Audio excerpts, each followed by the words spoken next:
안녕하세요. 저는 자영업을 하고 있는 40대 초반의 여자입니다. 제가 많은 나이는 아니지만 요즘 세상이 정말 좋아진 것 같아요. 저는 아날로그와 디지털을 모두 경험한 세대인데 예전에는 이만큼 컨텐츠나 플랫폼이 많지 않았거든요. 결혼을 하면 시집살이는 당연한 거라고 생각하는 시절도 있었는데 이제는 다들 경험한 말도 안 되는 시집살이들을 익명의 많은 분들과 공유할 수 있게 되었네요. 저도 역시 시모와 시누이 덕에 이혼까지 갈 뻔했던 적이 있거든요. 최근에 연락이 끊겼던 시모로부터 연락이 와서 기겁을 한 일이 있습니다. 잊고 지냈는데 그때 겪은 트라우마가 바로 어제 일처럼 생생하게 떠오르더라고요. 어디 하소연할 것도 마땅히 없어서 이곳에 제 이야기를 하고 다 털어내려고 해요. 시어머니도 제 사연을 들었으면 좋겠네요. 그리고 본인이 한 일을 되돌아보고 다시는 저에게 연락하지 않기를 바라는 마음에서 제 이야기를 시작해 보겠습니다. 고부간의 갈등은 정말 어려운 문제라는 것을 저는 자라면서부터 느끼고 있었습니다. 저희 어머니께서 할머니가 사이가 좋지 않으셨거든요.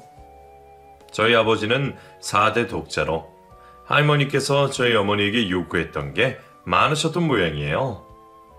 저도 기억나는 것은 제가 어릴 때 할머니가 저희 집에 일주일에 한 번씩 찾아오셔서 저희 친정어머니에게 엄청나게 잔소리를 하셨던 것이었습니다.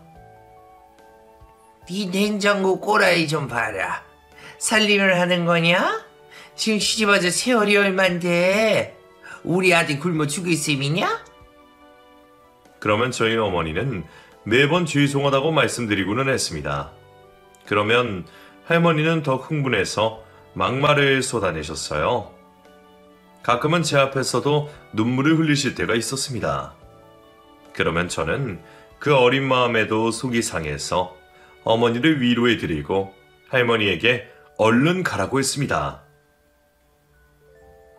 할머니 우리 집에 오지 마. 얼른 가요. 가. 그러면 할머니는 저에게도 한 소리를 하셨어요. 나도 너 보러 오는 거 아니거든? 아들 하나 낳았으면 됐지 뭐하러 딸을 낳아서. 하여간 하나부터 열까지 마음에 드는 게 눈곱만큼도 없어. 아주 엉망이야 엉망. 이래서 남자가 밖에서 일을 하겠나? 아이고 속상하다. 내가 우리 귀한 아들 생각만 해도 가슴이 꽉 막힌다. 막혀. 그리고 그날 저희 어머니께서는 참고 참으시다가 폭발하셨습니다. 어머니, 제가 대체 뭘 그리 잘못했다고 그러세요? 집에서 애들 보고 살림하는 게 뭐 쉬운 줄 아세요? 애들 아빠 밖에서 사업한다고 집에 조금이라도 신경 쓰는 줄 아세요? 저도 힘들어요. 할 만큼 했다고요. 그러자 저희 할머니께서 저희 손에 들고 있는 반찬통을 집어던지며 악을 지르셨습니다. 그럼 나가라. 누가 말리냐? 너 하나 없어도 애들 키우고 사는데 아무 지장 없다. 어디 눈을 부릅뜨고 심하게 소리를 지르냐? 나가. 네, 나갈게요. 저도 더 이상은 못 참아요. 이렇게 살다가는 피 말라서 죽을 것 같네요. 이혼하면 되잖아요. 인연이 진짜 뭘 잘했다고. 아이고 머리. 나 혈압 올라 죽는다. 사람들 좀 보소. 며느리가 심히 죽인다. 할머니는 죽는다고 야단이었고 저희 어머니는 저에게 미안하다는 말을 남기고 집을 나가버렸습니다. 그때 제가 초등학교 저학년이었는데 엄마가 가지 말라며 얼마나 울었는지 몰라요. 나연아, 미안해. 엄마가 미안해. 엄마가 나중에 꼭 데리러 올게. 하지만 어머니는 저를 데리러 오지 못하셨어요. 그렇게 집을 나간 후로 이혼을 하셨고 아버지가 저희 오빠와 저에 관한 양육권을 가져오셔서 키우셨습니다. 제가 기억하는 아버지는 가정보다는 일이 더 중요한 분이었어요. 아버지는 사업체를 여러 개 안정적으로 운영하실 정도로 일적으로는 정말 성공을 하셨지만 가정에서는 빵점짜리 아빠이자 남편이었다고 말할 수 있습니다. 저는 점점 커가면서 어머니의 따뜻한 품이 그리웠고 아버지와는 사이가 멀어졌어요. 고지식하고 꼬장꼬장하던 할머니는 제가 고등학교 2학년 때 암투병 끝에 돌아가셨습니다. 할머니의 말씀에 따랐던 아버지는 제 친오빠의 학업에만 열과 성을 다하셨어요. 저는 항상 뒷전이었습니다. 오빠가 공부머리가 좋기도 했죠. 오빠는 아버지 사업을 물려받기 위해 경영학과에 입학했습니다. 그리고 저는 고등학교를 졸업 후에 집에서 멀리 떨어진 대학에 간호학과에 입학을 했습니다. 그때는 그냥 도망가고 싶은 마음이 컸던 것 같네요. 제가 뭘 하고 싶은지에 대한 건 중요하지 않았어요. 멀리 떨어져 살면서부터 아버지는 저를 걱정하기 시작하셨어요. 무뚝뚝하기만 했던 아버지가 제가 기숙사에 가서 산다고 짐을 옮겨주시다가 차 안에서 눈물을 보이셨거든요. 아빠, 울어요? 나연아, 아빠가 그동안 일한다고 우리 나연이한테 몹쓸 짓을 한 것 같다. 그때는 아직 제 마음의 응어리가 풀리기 전이라서 저는 그 어색함을 견디기 힘들었습니다. 아버지에게 아무 말도 없이 기숙사로 들어가서 저도 펑펑 울었던 기억이 나네요. 그때 이후로 차츰차츰 아버지에 대해 이해를 하려고 노력했어요. 그리고 저는 이왕 간호학과에 입학을 했으니 좋은 대학병원에서 간호사로 일을 해야겠다는 결심을 했습니다. 그렇게 학업에 열중을 하고 매번 성적 장학금을 놓치지 않았어요. 간호사 자격증을 취득하고 대학을 졸업한 후에는 본가가 있는 서울 어느 대학병원에서 간호사로 일을 시작했습니다. 모든 일이 그렇겠지만 정말 힘들더라고요. 3교대 근무하고 환자 상대하는 일이 쉽지 않았습니다. 제가 일할 때만 해도 정말 심하게 간호사들을 태우는 수간호사 선생님 한 분이 계셨어요.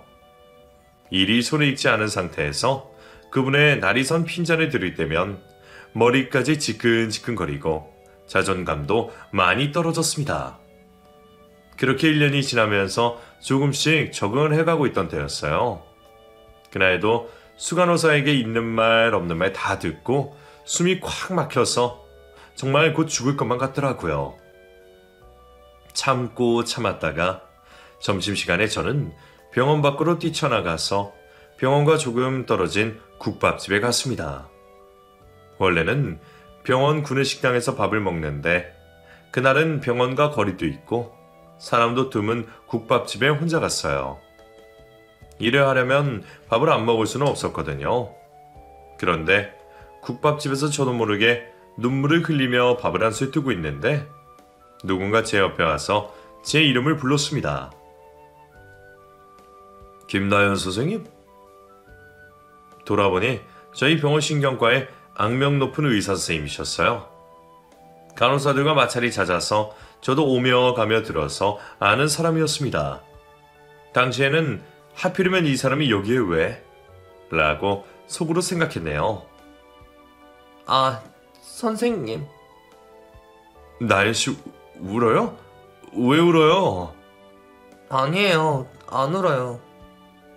여기 나만 아는 밥집이었는데 어떻게 알고 오셨지? 합숙해도 되죠? 같이 먹어요. 그런데 악명 높던 그 사람은 저에게 다정하고 친절하게 말을 건네며 다가왔습니다. 처음에는 어색했는데 식사를 하면서 조금 대화를 나눴는데 제 마음을 어떻게 알았는지 별말이 아닌데도 큰 위로를 받았어요. 힘들죠? 나연씨 1년 차인가? 앞으로도 쉽지 않을 텐데 그래도 같이 기운내봐요. 선생님도 힘드세요? 아이, 그럼요. 아시다시피 환자분들 상대하는 게 보통 일은 아니잖아요. 다들 예민할 수밖에 없는 환경이니까. 나연 씨랑 이야기하니까 스트레스가 풀리네. 저도 그러네요. 나연 씨, 우리 앞으로 2주에 한 번씩 이 국밥집에서 만나서 같이 이야기 나눌까요? 네, 좋아요. 그날 저는 소문과는 다르게 따뜻한 사람이라는 느낌을 받았어요. 동지에 비슷한 걸 느껴서 2주에 한 번씩 그 국밥집에서 둘이서 밥을 먹기로 했습니다. 그렇게 만나다 보니 병원 외의 일에 대한 이야기도 나누게 되었고, 그렇게 저희 둘은 서로에게 스며들게 되었습니다. 그리고 그 사람의 고백으로 저희는 연인 사이가 되었어요. 아직도 그때 저에게 고백하던 그 사람의 모습과 말이 가끔 생각나서 피식 웃음이 나옵니다. 나연 씨, 저는 나연 씨가 이렇게 행복하게 웃는 모습이 너무 좋아요. 앞으로도 옆에서 이렇게 웃게 해주고 싶어요. 그 사람은 그 말처럼 항상 저를 웃게 해주는 사람이었어요. 같이 있으면 다른 거 다 필요 없이 그냥 마음이 편안했습니다. 그렇게 1년 반을 연애하고 청혼을 받았어요. 저보다 6살이 많았던 그 사람은 결혼 적령기를 지나고 있는 나이였거든요. 그렇게 청혼을 받고 그 사람이 먼저 저희 집에 인사를 왔습니다. 저희 아버지는 재혼을 하지 않으시고 혼자 살고 계셨어요. 그리고 어릴 때 연락이 끊긴 어머니는 재혼을 해서 살고 있다고 들었습니다. 아버지 회사에서 일을 하던 오빠와 아버지를 만나서 인사를 드렸고, 아버지와 오빠는 그 사람을 마음에 들어 했어요. 그리고 저도 시댁에 인사를 가기로 했습니다. 그런데 그 사람이 머뭇대더라고요. 다음 주에 인사드리려고 하면 됐지? 그게 어? 우리 아버지 돌아가신 거는 알지? 알지, 당신이 이야기해줬잖아. 어머니랑 당신 누나 만나는 거 아니야? 근데 나연아, 내가 노파심에 미리 말해둘 게 있어. 우리 엄마가 지금 우리 결혼을 반대하고 계셔. 만약에 우리 엄마 만나서 모진 말 듣게 되더라도 한 귀로 듣고 흘려버렸으면 좋겠어. 엄마가 뭐라든 나는 꼭 너랑 결혼할 거야. 그 말을 듣고 저는 마음에 단단히 먹고 예비 시어머니와 시누이를 만나기로 했습니다. 그런데 식당이 아닌 당시 남편이 혼자 살고 있던 집에서 만나자고 하더라고요. 약속 시간에 남편의 집으로 갔는데 시어머니와 시누이가 제가 갔는데도 본체도 안 하고 청소를 하느라 바빴습니다. 엄마, 누나, 그만하세요. 나연이 왔어요. 남편이 그렇게 말하고 나서야 저를 흘깃 쳐다보더라고요. 그리고는 처음 보자마자 인사도 드리기 전에 다짜고짜 잔소리를 해댔어요. 예. 넌 남자가 혼자 사는 집에 와서 청소도 하고 밥도 좀 차려주고 해야지. 집안 꼴이 이게 뭐니? 네? 당황한 제가 말문이 막히자 그걸 가지고도 야단이더라고요. 뭐? 얘가 어른을 봤으면 인사부터 할 일이지. 네? 이혼 가정에서 아버지 손에 자랐다고 하더니 하여간 티가 나네. 됐어. 앉을 것도 없다. 그냥 가라. 어차피 나는 반대니까. 이혼 가정에서 자란 사람에 대한 편견을 제 앞에서 대놓고 드러내는 사람은 그때 처음 만났어요. 그것도 시어머니들 사람으로부터요. 저는 속으로 쉽지 않겠구나라고 생각했습니다. 무슨 말을 해야 할지 모르고 있는 제 옆에 서 있던 남편이 굳은 표정으로 시어머니에게 말했습니다. 엄마, 왜 그러세요? 처음 인사드리러 온다고 선물까지 사왔는데 오자마자 핀잔해 주셔서 나연이가 인사할 틈도 없었잖아요. 엄마가 뭐라고 하시든 저는 나연이랑 결혼할 거니까 그런 줄 아세요. 저희 그냥 갈게요.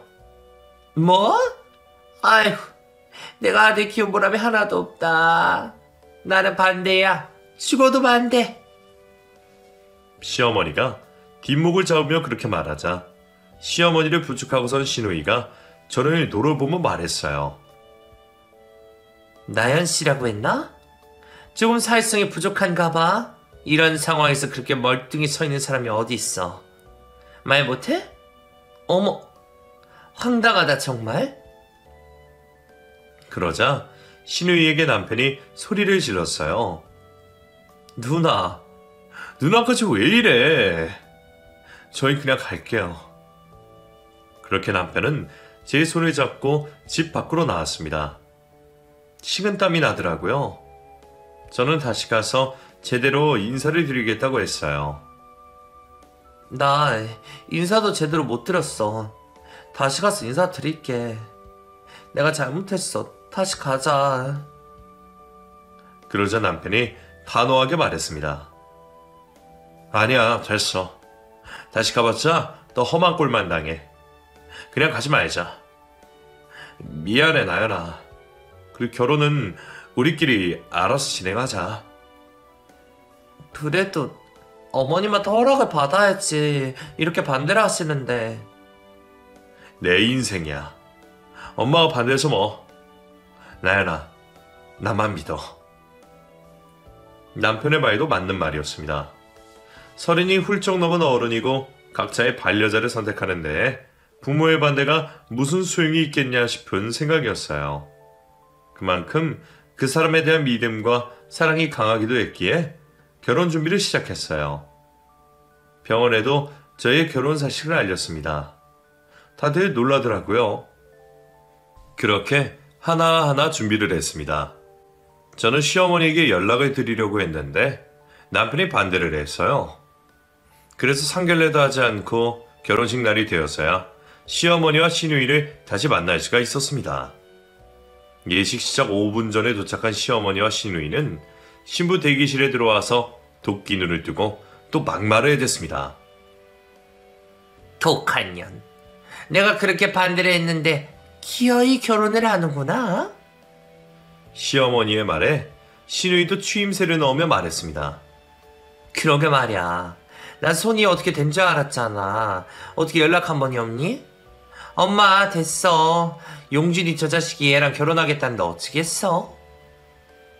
때리는 시어머니보다 말리는 시누이가 더 밉다는 말 많이들 하시잖아요. 그걸 직접 뼈저리게 느낄 수 있던 순간이었습니다. 시누이가 어찌나 얄밉던지요. 당시에 시누이는 이미 결혼을 한 상태였어요. 시누이도 누군가의 며느리일 텐데 어쩜 저렇게 시누이 짓을 하려고 들까 속으로 어처구니가 없었습니다. 겉으로 티를 내지는 않았어요. 아무튼 저희 결혼식이고 좋은 날이었으니까요. 그리고 결혼을 하면 두 사람과 부딪힐 일이 많이 없을 거라고 생각했습니다. 그건 완전한 저의 착각이었네요. 그리고 순진하게도 시어머니에게 제 연락처를 주었습니다. 어머님, 제가 그동안 연락 못 드려서 정말 죄송해요. 어머님 전화번호 좀 가르쳐 주실 수 있어요? 그러자 못 이기는 척 제가 알려준 제 전화번호로 전화를 걸더라고요. 지금 생각해보면 그게 지옥문이 작은 틈새가 열리던 날이었던 것 같습니다. 남편과 저는 둘이서 대출을 받아서 마련한 신도시 신혼집에서 신혼생활을 시작했습니다. 시어머니와 시누이는 저희가 살던 곳에서 차로 1시간 반 거리의 지역에 살고 있다고 했어요. 그리고 결혼 생활을 하면서 3개월을 하다 보니 남편과 같은 병원에서 근무를 해도 얼굴을 보기가 힘들었습니다. 결혼을 했는데 결혼 생활을 하는 것 같은 느낌이 들지 않았어요. 그러다가 저희 아버지께서 당뇨 합병증으로 입원을 하시는 일이 발생했습니다. 저희 불편해할까봐 아버지께서 저희 병원이 아닌 다른 병원에 입원을 하셨어요. 저는 뒤늦게 오빠의 연락을 받고 병원으로 달려갔습니다. 병문안을 하고 나오자 오빠가 저에게 말했어요. 나연아, 너 이 일 그만두고 아버지 하시는 사업 하나 맡아서 하는 게 어떠냐? 사업? 내가 어떻게 사업을 해? 할 줄 아는 게 없는데. 그거야, 내가 가르쳐주면 되지. 아버지가 이번에 새로 진행하시는 일이 있는데 다른 사람한테 맡기기도 뭐하고 뭐 규모가 그리 큰 것도 아니고 아버지도 이제 은퇴하셔서 쉬셔야지. 잠깐만 맡아서 해봐. 저는 오빠의 말을 듣고 고민을 했습니다. 그리고 아버지와 상의도 하고 남편과도 진지하게 의논을 한 끝에 언제까지 3교대 근무를 하면서 간호사 생활을 할 수도 없는 노릇이고 사업이 쉬운 일은 아니지만 맡아서 하는 것도 나쁘지 않다는 결론을 내렸어요. 그렇게 저는 간호사 일을 그만두었습니다. 처음에는 사업을 한다는 것이 두려웠는데 막상 시작을 하고 보니 제 적성에 잘 맞더라고요. 사실 간호사 일을 하면서는 의무감으로만 일을 했는데 사업을 하면서 제가 그렇게 적극적인 성격이라는 걸 처음으로 알게 되었어요. 물론 힘들기도 했지만 하면 할수록 성취감도 상당하고 행복하고 즐거웠습니다. 여보, 요즘 일하는 거 힘들지 않아? 전혀. 하나도 안 힘들어. 나 적성을 이제서야 찾은 것 같아. 너무 즐거워. 그래? 잘 됐네. 나도 당신이랑 자주 볼 수 있어서 좋다. 힘들면 언제든지 나한테 이야기해. 알았지? 당연하지. 그런데 제가 3교대 근무를 하지 않고 출퇴근을 하면서부터 시어머니가 저에게 자주 연락을 하기 시작했습니다. 그리고 저희 집 비밀번호를 알려달라고 막무가내였어요. 예. 그러지 말고 나오기 편하게 현관 비밀번호 좀 알려주라. 가르쳐주기도 그렇고 안 가르쳐주기도 그렇고 정말 난감하더라고요. 비밀번호요? 어머니, 여기까지 오시기 힘드시지 않으세요? 2시간 버스 타고 오셔야 하는데. 왜? 알려주기 싫어서 그래? 내가 뭐 자주 오는 것도 아니고 너 없을 때 와서 반찬만 놓고 가려는 건데 싫으냐? 더 이야기를 했다가는 잔소리 폭격을 맞을 것 같아서 회피하기 위해 저는 비밀번호를 알려주었습니다. 저의 최대 실수였어요. 아니에요. 가르쳐 드릴게요. 그리고 비밀번호를 알려드린 이후로는 연락도 없이 불쑥불쑥 찾아오는 날이 늘어만 갔습니다. 어떻게 알았는지 남편이 당직을 하거나 퇴근이 늦는 날만 골라서 와서 저를 괴롭히더라고요. 일을 하고 녹초가 되어 집에 갔다가 저는 기절할 뻔했습니다. 어두운 거실에 불을 켰는데 시어머니가 부엌에서 혼자 술을 마시고 있더라고요. 깜짝이야. 어머니. 뭘 그리 놀래? 너 지금이 몇 시냐? 왔으면 밥 좀 차려. 냉장고 보니까 먹을 게 하나도 없던데 용준이 밥은 먹이고 사는 거냐? 이 여자가 뭘 그리 대단한 일을 한다고 밖으로 나돌고. 참 잘하는 짓이다. 그 말을 듣고 어디서 많이 들어본 말이다 생각을 했는데 저희 어머니가 아버지와 이혼 전에 돌아가신 할머니로부터 듣던 말과 똑같더라고요. 그 사실을 알아차리고 온몸에 소름이 끼치는 걸 느꼈습니다. 수십 년이 지나서 제가 저희 엄마가 당한 걸 똑같이 당하리라고 누가 상상이나 했겠어요? 어머님, 요즘에 제가 정신이 없어서. 식사나 하셨어요? 왜 술을? 속상해서 술 한잔하고 있다. 민숙이 술 먹었니? 내가 제명에 못 살 듯 싶구나. 제가 금방 식사 차려드릴게요. 조금만 기다리세요. 저는 급하게 손을 씻고 시어머니 밥을 차려주었습니다. 밥을 먹으면서도 계속 반주를 하면서 신세한탄을 하더라고요. 내가 얼마나 외로운지. 그 코딱지만한 집에서 내가 아들들 집 장가 다 보내고 혼자서 독수 공부하는 게 어떤 기분인 줄 아니? 형님이 자주 안 오세요? 같은 동네 살면 뭐해? 걔도 쪼들려서 힘들게 사는데. 아휴, 걱정이다. 걱정이야.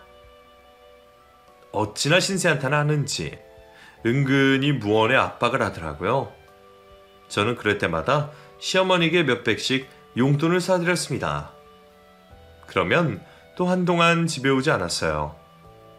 그러다가 또 돈이 떨어지면 전화를 해서 있는 소리 없는 소리를 해대거나 집으로 함부로 찾아와서 혼자 술을 마시며 저에게 신세한탄을 했습니다.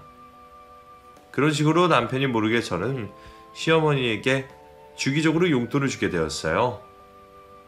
돈을 드리게 된 건 아무 문제가 없었습니다. 제가 아버지에게 물려받은 사업이 승승장구하고 있었거든요. 월 매출이 수직 상승으로 늘어갔습니다. 사업이 안정이 되자 저도 마음이 놓여서 남편과 2세 계획을 하게 되었어요. 그리고 결국 임신에 성공을 했습니다. 임신 후에는 회사에서 오후 1시면 퇴근을 하고 집에서 재택근무를 했습니다.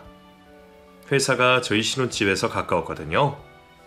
그래서 정 급한 일이 생기면 바로 갈 수 있었기 때문에 그렇게 일을 봐도 아무 문제가 없었어요. 임신을 하고 얼마 후에 남편과 저녁을 먹고 있는데 시어머니로부터 전화가 걸려왔습니다. 받자마자 다짜고짜 고함을 지르더라고요. 야, 너 정신이 있어, 없어? 네? 어머니 그게 무슨... 왜 돈을 안 붙여? 지금 며칠인지 알아? 아, 제정신 좀 봐. 깜빡했어요. 금방 보내드릴게요. 전화기를 뚫고 나오는 시어머니의 목소리를 들은 남편이 전화를 빼앗아 들고 시어머니에게 말했습니다. 엄마, 이게 무슨 소리예요? 너 집에 있었냐? 아니다, 끊어. 엄마, 제가 넉넉하게 용돈 보내드리잖아요. 나연이한테도 돈 받고 계셨어요? 정말 왜 그러세요? 이제 나연이한테 이런 일로 전화하지 마세요. 나연이 임신한 건 알고 계세요? 자꾸 이런 식으로 하시면 제가 보내는 용돈도 끊을 줄 아세요? 그렇게 말하고 남편이 전화를 끊어버렸습니다. 그리고 저를 타이르더라고요. 나연아, 이런 일 있었으면 나랑 상의를 했어야지. 언제부터 엄마 용돈 보내드린 거야? 얼마 안 됐어. 어머니가 혼자서 힘들어 보이셔서. 내가 얼마를 보내드리는데 그걸로 부직하신 게 말이 되냐? 미안해 나연아. 그리고 앞으로는 이런 곤란한 일 있으면 꼭 나한테 말해야 돼. 알았지? 난 그냥 보내드릴 형편이 되니까. 알았어, 미안해. 시어머니는 남편과 저에게 이중으로 용돈을 받고 있던 모양이었습니다. 그날 이후로 저는 남편의 말대로 시어머니에게 보내는 용돈을 끊었습니다.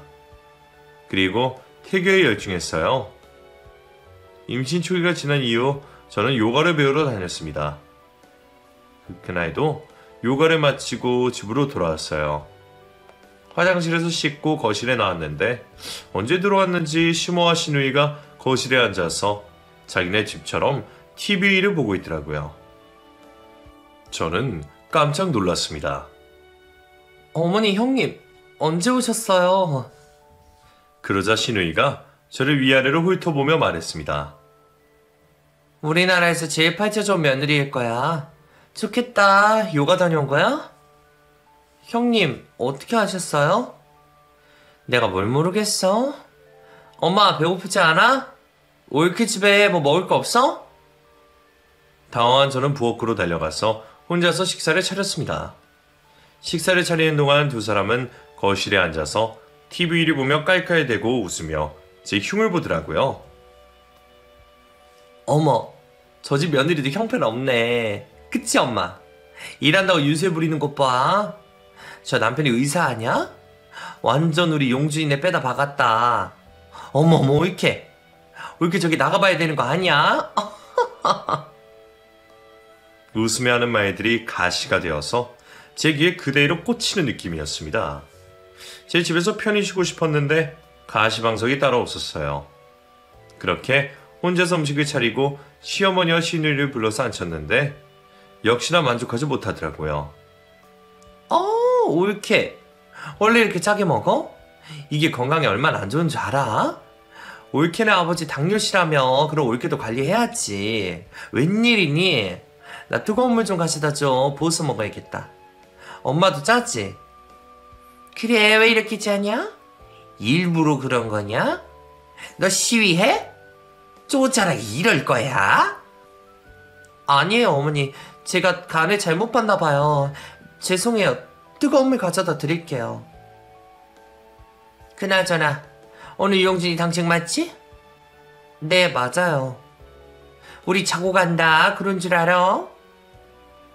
시어머니와 시누이는 밥을 싹 먹어 치운 후에 엉망이 된 밥상을 치우지도 않고 거실로 가서 누워버렸습니다. 그리고 다음날 남편이 오기 전까지 또 오겠다며 나가버리더라고요. 남편에게 말을 해야 하나 말아야 하나 고민을 했는데 이런 일이 있으면 말을 하기로 했기 때문에 저는 솔직하게 그 전날 일을 말했어요. 남편이 격분을 했습니다. 미치겠네. 누나까지 왔다고? 참, 본인 가정이나 제 보살필 일이지. 대체 왜들 그러는 거야? 내가 전화해야겠다. 아니야, 전화하지 마. 내가 초로를 일러 바쳤다고 어머니랑 형님 불쾌하실 거야. 또 이런 일 있으면 그때 전화해. 이런데 내가 외국에 가도 되는지 모르겠네. 나연아, 너 나랑 같이 2주 동안 미국 다녀올래? 미국? 당신 미국 가? 학회가 잡혔는데 2주간 머물다 오게 생겼어. 내가 널 두고 어떻게 가냐. 같이 가자. 아니야, 나도 할 일이 있고. 2주면 뭐 금방 오네. 나 잘 지내고 있을 테니까 걱정 말아요. 내가 가기 전에 엄마한테 전화해서 말 좀 해놔야겠다. 그리고 무슨 일 있으면 바로 나한테 전화해. 알았지? 나도 전화 자주 할게. 알았어, 걱정하지 마. 그렇게 남편은 며칠 후에 미국으로 출장을 가게 되었습니다. 2주면 짧은 시간인데 별일이야 있겠냐 싶었어요. 하지만 시어머니와 시누이는 상상을 초월하는 사람들이었습니다. 남편이 출국하던 그날 귀신같이 저희 집에 찾아왔더라고요. 그리고 2주간 머물겠다고 말을 했습니다. 그 말을 듣는데 눈앞이 깜깜했어요. 옳게, 엄마랑 나랑 여기 있으면 지낼게. 내가 사실 별거 중인데 갈 데가 없어. 엄마 집이 우리 집이랑 가까워서 그 동네 있기는 좀 그렇고. 이 집 커서 우리들 있는 거 별로 신경 쓰지 않지? 그 물음에 저는 싫은 내색을 했습니다. 그럼 2주간 호텔에 지내시는 건 어떠세요? 제가 예약해드릴게요. 그러자 시어머니가 벼락같이 화를 내더라고요. 호텔? 내 아들 집이 이렇게 버젓이 있는데 우리가 호텔에 왜 가? 이게 아주 돈이면 다인 줄 알아? 아니요, 그게 아니라.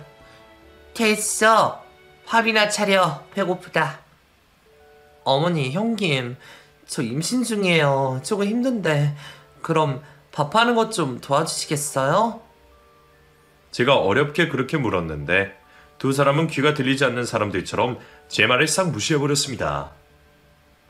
한숨이 절로 나오더라고요. 그리고 제가 차려준 밥을 다 먹고 나서 치우지도 않고 올케가 시모에게 말했습니다. 엄마, 우리 산책 갈까? 소화 좀 시키자. 그러자. 이 동네 공원 잘 되어 있더라. 가자. 시어머니는 시누이와 함께 밖으로 나가버렸고 저는 또 혼자서 밥상 뒷정리를 해야 했습니다. 뒷정리를 하고 피곤이 몰려와서 저는 그대로 쓰러져서 안방에서 잠이 들었어요. 그리고 아침에 눈을 뜨고 출근 준비를 하고 밖으로 나가서 거실 광경에 경악을 했습니다. 뒤에서 곱창이며 소주 맥주를 마시고 난장판을 만들어 놨더라고요. 그리고 시모와 시누이는 거실에 아무렇게나 널브러져서 코를 골며 잠을 자고 있었습니다.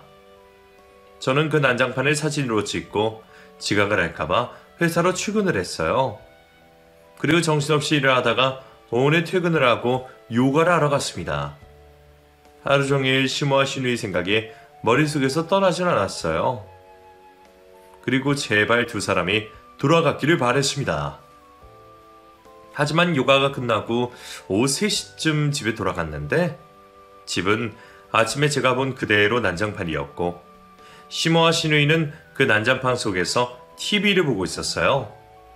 그리고 저를 보자마자 기다렸다는 듯이 치우라고 말을 하더라고요. 왔냐? 왔으면 멀뚱히 서 있지 말고 이거 치우고 오늘 갈비찜 땡기니까 갈비찜 좀 해봐라. 갈비찜이요? 그거 시간이 꽤 걸리는데 시켜 먹을까요? 제 물음에 시누이가 인상을 팍 쓰며 말했어요. 시어머니가 하는 말 것이지 잔말이 많아? 그게 뭐 어려워? 얼른 하면 되잖아. 그런 시누이를 보고 이가 갈렸습니다. 그리고 저는 거실을 청소했어요. 제가 청소를 하는 동안 또 두 사람 슬랑 밖으로 나가버리더라고요. 저는 참지 못하고 남편에게 그날 난장판이던 거실 사진을 메시지로 보내며 시모와 시누이가 들이닥쳐서 난장판을 피우고 있다고 했습니다.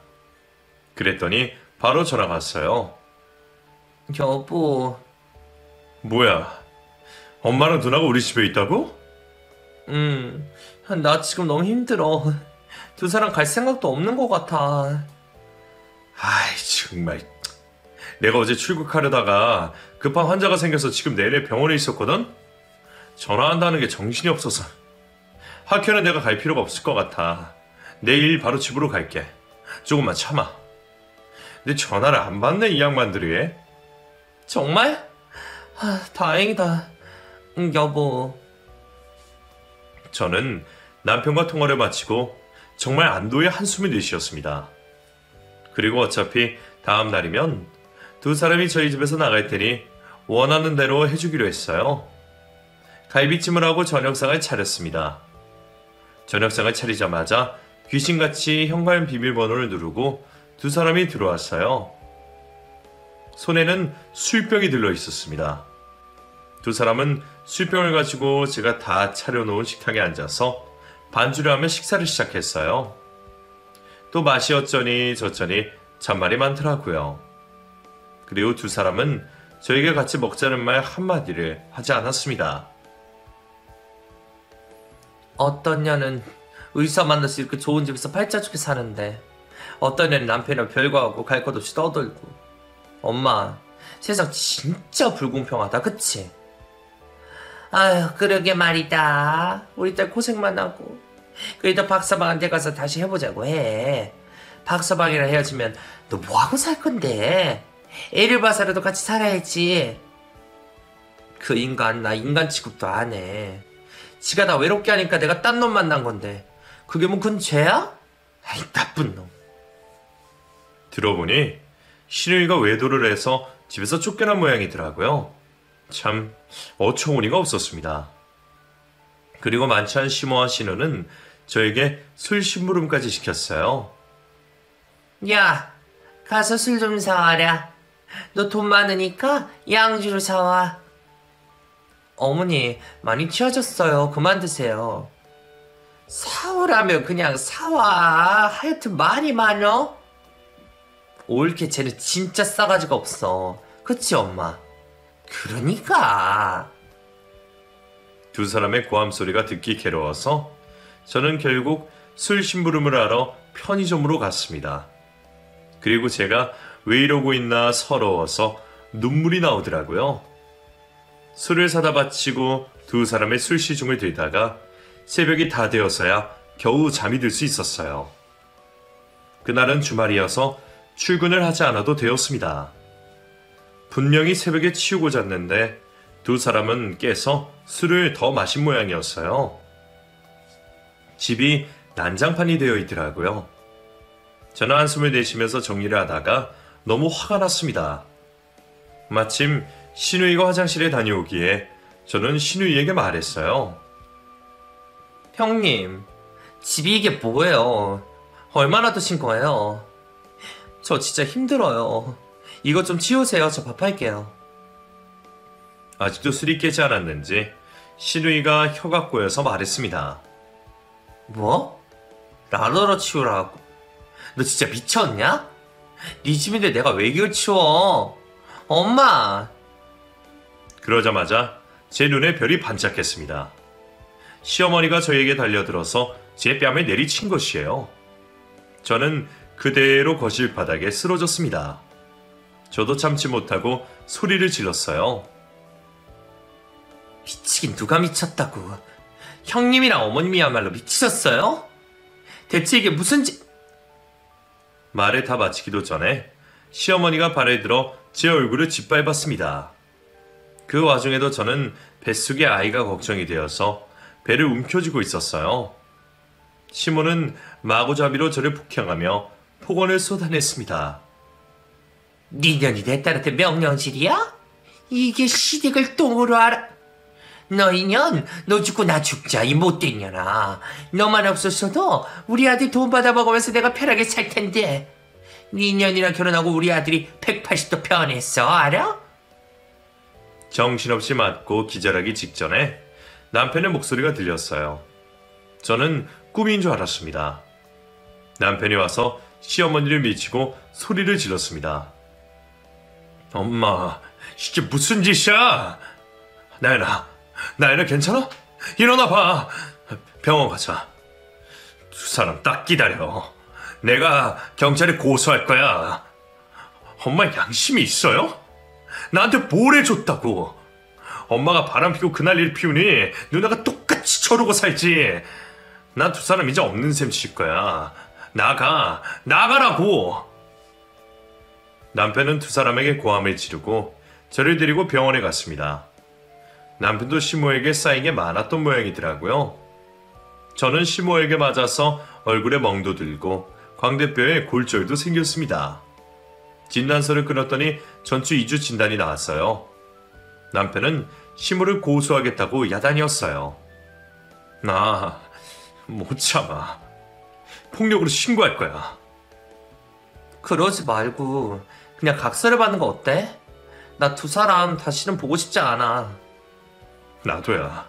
나도 나연아. 두 사람 평생 안 보고 살래. 그래, 내가 각서 쓰게 할게.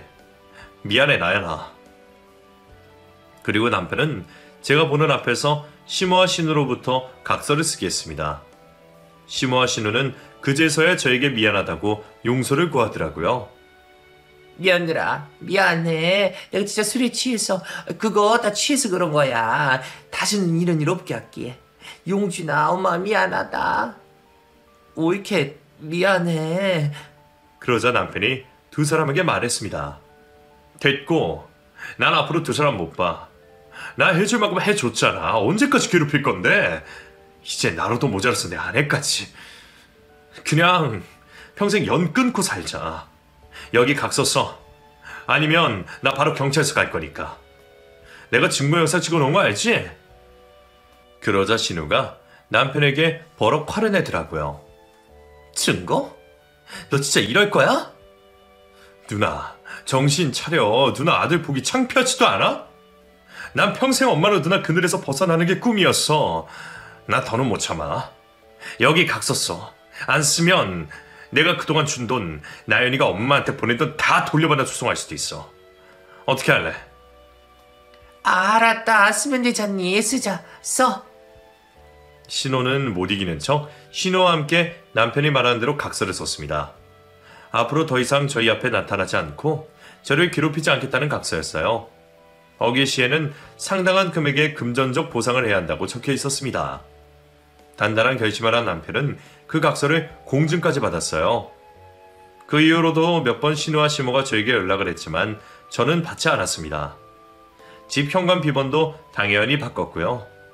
남편은 제 상처가 아물 때까지 저에게 울면서 사죄를 했습니다. 하지만 남편의 잘못은 하나도 없었어요. 그리고 다행히 저는 예쁜 딸을 건강하게 출산했습니다. 출산 후에 아이를 돌보다가 다시 일을 시작했고 제 사업은 나날이 번창했습니다. 그리고 저는 제 건물에 남편의 개인 병원을 차려주었어요. 남편과 저는 둘째 아들까지 낳고 지금도 단란하게 가정 꾸리면서 잘 지내고 있습니다. 신우는 결국 이혼을 하고 와서 시모와 지방으로 내려가서 장사를 하고 있다고 들었어요. 저에게 무릎 꿇고 사정사정을 해서 저는 마지막으로 두 사람이 새 출발할 수 있는 돈을 보내주었습니다. 어머니, 형님, 잘 지내고 계시죠? 용준 씨는 두 분 앞으로도 용서 못한다고 하네요. 저도 이 글의 끝으로 두 분은 없는 사람이라고 생각할 거예요. 그러니 또 연락할 생각 마세요. 짧고 강렬하게 제게 상처를 준 두 사람에 대한 기억을 저도 오늘로 다 털어내고 싶습니다. 여러분, 제 사연 들어주셔서 감사해요.